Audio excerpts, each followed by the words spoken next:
Hi everyone, I'm Jack, the social media manager at Life Without Barriers, and I'm really excited for our session today for Foster and Kinship Care Week. Here with me is Karen, one of our carer engagement coordinators, and Glen, who is one of our foster carers in Adelaide. If you have any questions for Glen or Karen, please leave a comment and send a message and we will answer them for you. Thank you to everyone that's already sent questions in this week. And Karen, thanks for joining. Over to you. Thank you so much. So, hi everyone. I'd just like to begin by acknowledging the traditional custodians on the land that we're all meeting on today. Pay my respects to elders past, present and emerging. Express my gratitude that we're able to share the land today, my sorrow for some of the costs of that sharing, but my hope and belief that we can move to a place to equity, justice and partnership together. So welcome everyone. My name's Karen. I am a part of the initial inquiry team here at Life Without Barriers. I also had the privilege of being a foster carer myself, caring for a wonderful teenage girl for a number of years. So over to you, Glen. Can you introduce yourself? Yeah, hi, I'm Glen, and I've been a foster carer now for about 5 years. We started off with a young child who is now entering the teenage years and all the fun that goes with that. So it's been a very interesting journey, but incredibly rewarding journey. So hopefully we can share a few things with people today. Wonderful. Thank you, Glen. Glen, can you tell me what are some of the most common things that you're asked by other potential foster carers? They generally just want an overview of what it's really like.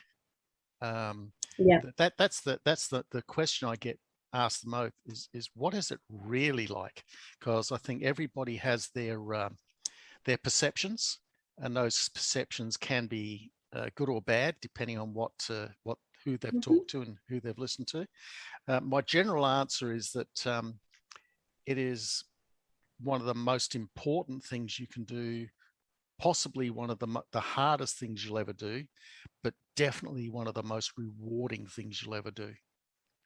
Yeah, beautiful. Thank you for that. And I would echo all of that, especially with how rewarding that can be. And, you know, I think as a worker, you're sometimes asked, you know, how do you know if you've made a difference? And I usually say to people, well, as a foster carer, you know straight away that you've made a difference. Is that your experience? Yeah, we were asked to look after a special needs child, and in the beginning, it was almost we didn't recognize much because there was so much going on. But now that child has been with us just over 4.5 years, the change is immense, and it brings tears to my eyes because you see this young child, in our case, lots of trauma and so forth, and you see them develop from this person who is not comfortable in their own skin, is scared about the world, is angry, and now he still has his moments, don't get me wrong, but he's a very caring, genuine spirit who is now starting to get more and more comfortable in their skin, and is also starting to explore the world now. It's no longer self-centered. There is an exploration of the world now, which we're seeing. I just can't tell you how that feels. It's just immensely, it's you can only, it happens in here, what you see with these children. Words sometimes are not the right thing. So, and right now, every day we see little things where we can see our child is growing in their capacity to work inside the community, whereas before that was not there. So it's a journey. This is, and if I can describe it this way, Sarah Naish, in a wonderful book, described children with trauma. It's like a quarry has been carved out of a hillside and filled with water, and you cannot see the bottom. It's so dark. But everything you do therapeutically puts a little pebble in that thing, and over the years, it gradually fills up the quarry until you can see the bottom and the child can see the top. So it's recognizing you're throwing these little pebbles into this deep pit, which are healing it.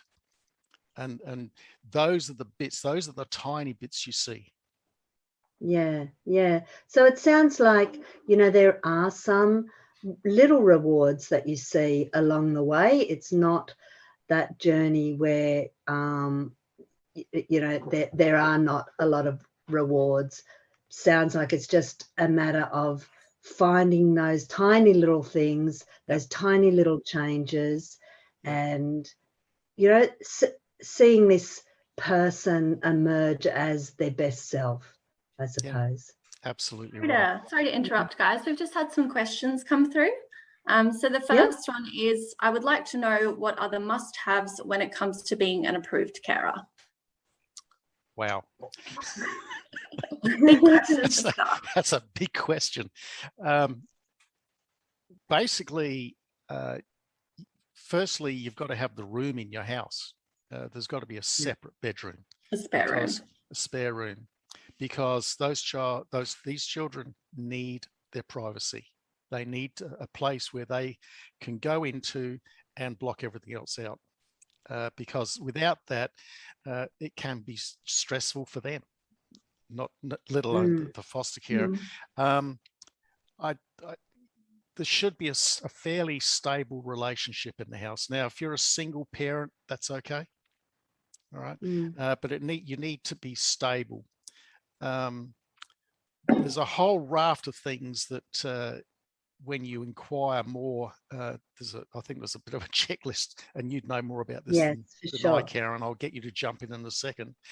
From a personal point of view, I think the biggest thing as a person is resilience. The ability to get up time and time and time and time again is key. Without great resilience, it can be really, it can break you. But with, and I think for my wife and I, that resilience has been tested a lot. But we've been blessed with having resilience in spades. But Karen, you may have a bit more on that as well. Yeah, so I suppose that I can chime in with the more technical, which I think is even before that. So it's law in Australia that you must be a citizen or have permanent residency before you can apply to foster. So that's one of the essential criteria. Yes, spare bedroom is absolutely a must-have. I would just like to add that it also makes children feel part of the family. They have what everyone else in the family has. So one of the other things is access to a reliable vehicle, a first aid certificate, like you said, Glen, stable relationship and housing, support from all the family members, everyone within that household. So, even from very young children, everyone needs to be on board to make fostering work. And of course, eligibility to be able to apply for the relevant working with children checks for your state. Great. So we've got some other questions. I might just jump in here. So someone has asked, what if you don't have any biological children? Can you foster them? Absolutely. It really, there are different levels or different scenarios for fostering. It's not just one thing. There's respite care, there is full-time care, there is specialist care, and there's other things as well. And that's what you've got to look at. But I know single parent foster carers. Okay, and in fact, my ex-wife is a full-time single parent foster carer. And amazing. She copes brilliantly, absolutely brilliantly. It depends on the person, but definitely, I don't. That is not an obstacle. That is, let's go ahead. Fab. Thanks, Glenn. We've got another question around working. So, can you foster whilst working a full-time job? That I'll speak from my perspective. Maybe Karen can jump in afterwards as well. I run a business. I have some employees, but as the boss, so to speak, although my son tells me I'm not, but as the owner of the business, it works for me very well because I can dictate my timetable. I can look ahead and plan and go, this space here. It also means sometimes I've had to drop everything because there's been an issue, and I don't have to ask for permission. I just can do it. If you're an employee, well, there may be opportunities there for respite care on weekends and things like that. But Karen, you may have a bit more on that as well. Yeah, I totally agree with you there, Glenn. I think, I would go back to what you said about resilience. So we're looking at attributes of people making inquiries into fostering as first and foremost. And then we together with an inquirer will work out, the type of fostering that we feel would be most suitable to them. Yeah. And what about age? Is there an age group that we're looking at Life Without Barriers? What if you're over 60? What if you're under 30? Is there any age brackets there? Well, I'll jump in there right away. I'm 69, and it's not a barrier. The barrier is your attitude. The barrier is your compassion, your willingness to serve, your willingness to do something for the community, and especially those particular children. As far as I'm concerned, if you have good health and so forth, there is no barrier of age. In fact, I know a number of people around my age who are foster carers. I also know foster carers who are relatively younger than myself. Yeah. So I could just add to that there are some legislative requirements in different states. So mostly you would need to be 18. And with relevant life experience, probably ideally around over 20. And there is some upper age limits in some states, but it's in the 70s. So there is a really wide variety of age. Yeah, I often see people comment on our Facebook page, oh, I'm 60 now. I wish I'd done this when I was younger. And I often say to people, you still can. Yeah. We've got another question about homes. So we know that you need a spare room, but do you have to own the home yourself to be a foster carer? No. It's a short answer. So you can be renting and have a spare room. The main thing is stability. Yes. And if you're in a rental situation, but it is a stable thing, you're not expected every 6 or 12 months to move or something like that. That could be an issue. But if you're renting and it's a stable thing, not an issue. Yeah. Okay. Totally agree. Great. Glenn, I've got a question for you. So how Yes. did you know it was the right time for you and your family to become foster carers? Oh, gosh.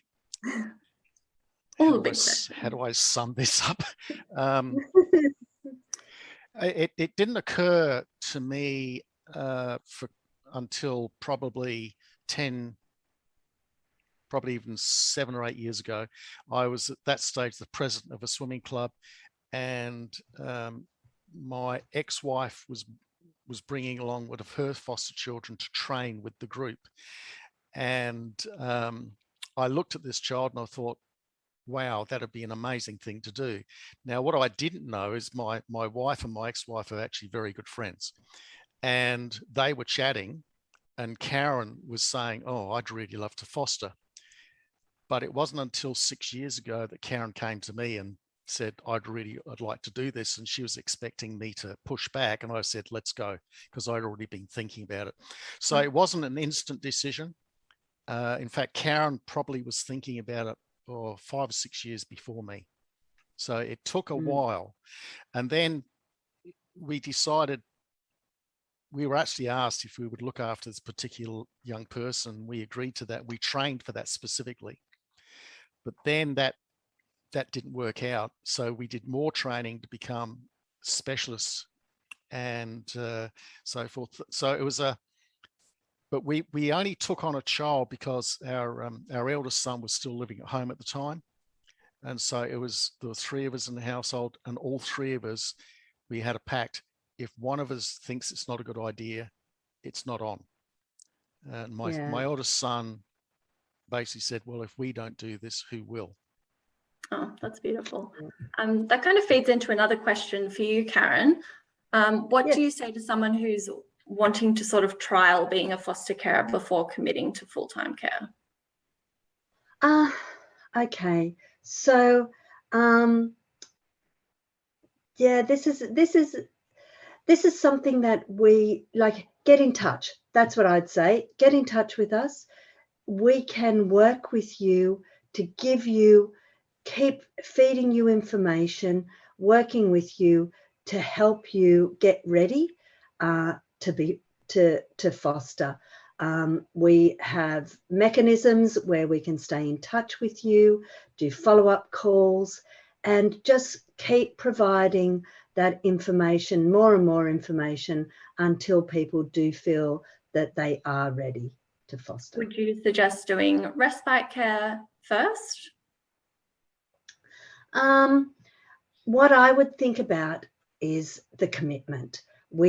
Children are in care generally, long-term care till 18 years of age. So I generally would say to someone, think about the commitment you'd like to make, take that away from 18, and then that's the age of the child you're looking at starting with, so that we're not planning for any placement moves for a young person. What do you think about that, Glenn? Yeah, with us, our first placement was an emergency placement. Our second was respite. Explain what emergency placement is to someone who might not know. Basically, an emergency placement was where we got a call actually 5 years ago on New Year's Eve, of all times of the year, and there was a young boy who there had been a breakdown, but they didn't want to put him into domestic housing or something like that, and they just rang us out the blue, and we said sure, and they said we just need it for 2 weeks. And so we took this person in for 2 weeks, a teenager, and then the department found, and Life Without Barriers found, a home where we would fit more than our home.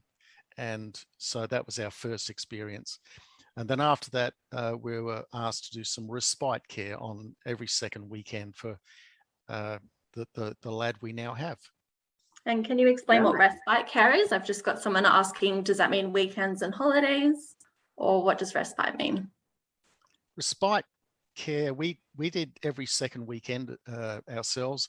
I know other respite carers do it once a month. Some do it for school holidays. Again, I believe it's more about every situation is looked at and worked out for the best. So I don't think you can just go rubber stamp one thing. Yeah. And always looking at the child's needs and the child's best interest. Yeah. Okay. And what's specialist care? I've got someone asking what that means.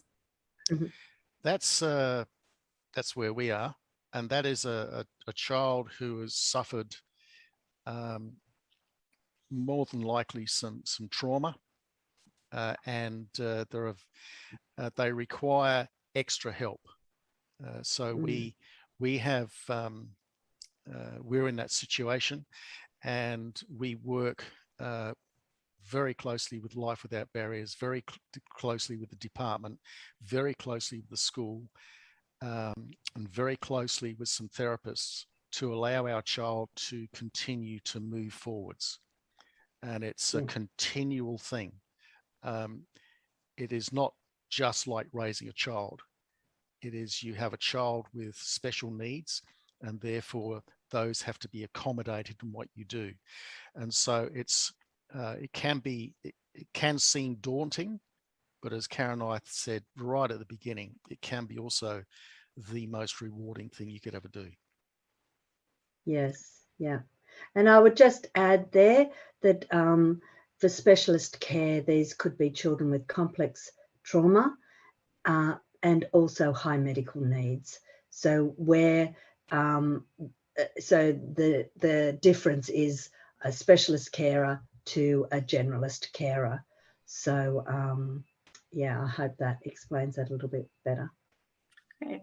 And what would you say to someone who really wants to be a carer, and the only thing that's holding them back is the worry about having to no longer care for that child? So what would you say to them? Well, overall, I guess, and this took me a little time to realize, is the goal is to help that child keep moving forwards in the hope that they can reconcile with the family. And that is what we are here to do. This is not adoption. So there's a big distinction there. And so it is, you can become very attached to that child, but what you've also got to understand is your goal is to help reconcile that family. And that is key. If that child can be reconciled with the family, that is the best result. Yeah.